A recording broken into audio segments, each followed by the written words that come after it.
Magandang araw sa'yo at kamusta ka naman ngayong araw? Magandang araw din po. Medyo stress lang ngayon kasi malapit na yung finals namin. Pero okay naman. Tanong ko lang kung anong ngalan at edad.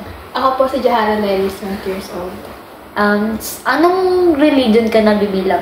Ang kinabibilangan kong religion ay Iglesia ni Cristo. Okay.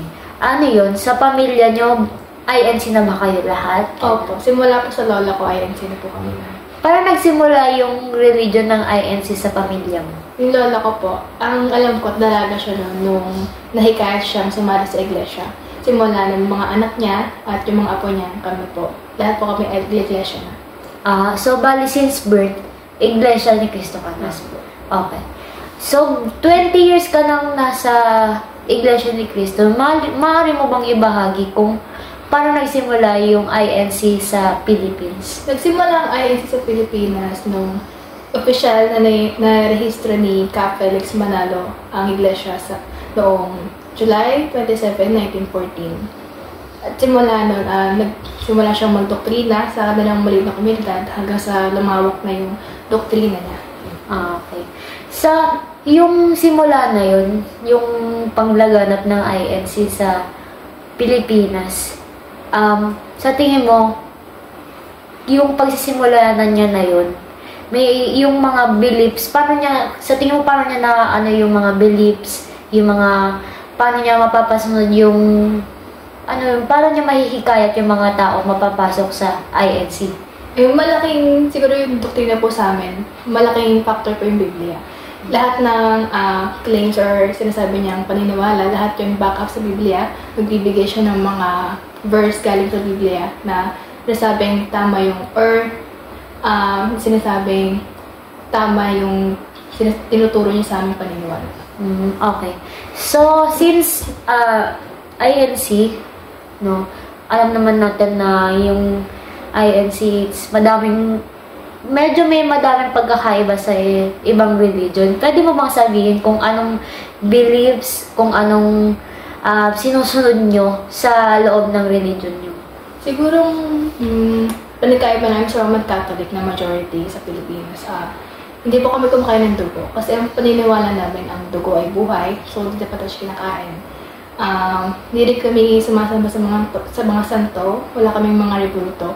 Dahil paniniwala rin namin galing sa Biblia na hindi dapat tayo gumagawa ng mga imahe o mga idolo. Hindi rin po kami naniniwala sa cremation. Hindi po kami nag-cremate. Ano pa ba?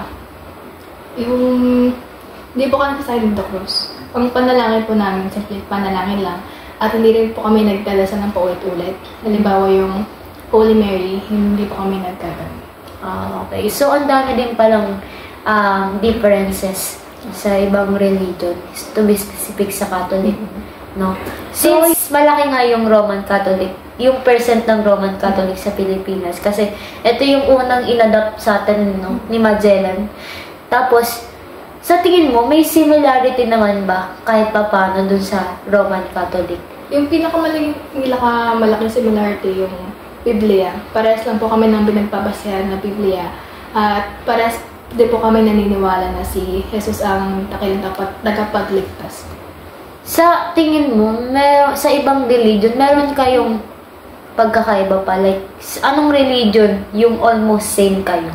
Siguro, ang alam ko born again. Kasi may kaibigan akong born again. Ang alam ko rin, hindi sila kumakain ng... ang alam ko rin, hindi sila sumasamba sa mga rebulto. Wala rin silang cremation. And wala rin silang sign of the cross. Since meron differences, meron din similarities. Sa tingin mo, paano yung mga religion, paano siya nakakatulong sa pagiging united as one ng Pilipinas? Ayun, siguro, may mga religion na kahit magkaiba ng tawag, may mga similarities pa din.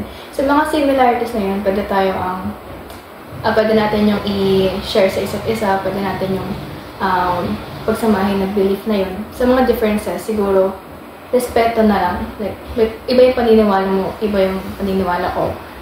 They can still be united kahit ganun. Meron ka bang mga friends na iba yung religion nila sa'yo? Sa circle ko, siguro, lahat sila, hindi sila iglesia, ako lang ata. And, ayun, hanggang ngayon, matagal naman kami ng magkakaibigan. Siguro, masasabi ko na kahit magkakaiba kami ng religion, malaki yung respeto namin sa paniniwala ng isa't isa. Sa word na respeto, anong reflection mo yun doon sa word na sa religion na pinag-uusapan natin ngayon? Like, respeto, parang ang big word niya, no?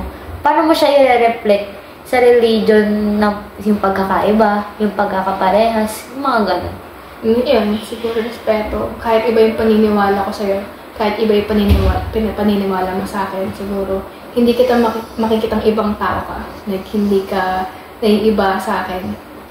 Iba yung paniniwala mo, iba yung paniniwala ko. Magkaiba tayo.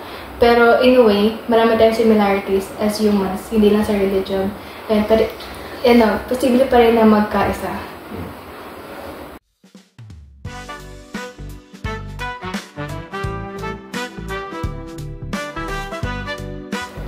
Ayun, maraming salamat, Miss Jahara, sa pagpapa-unlock mo ng aking imbitasyon para ko i-interviewin ko ngayon.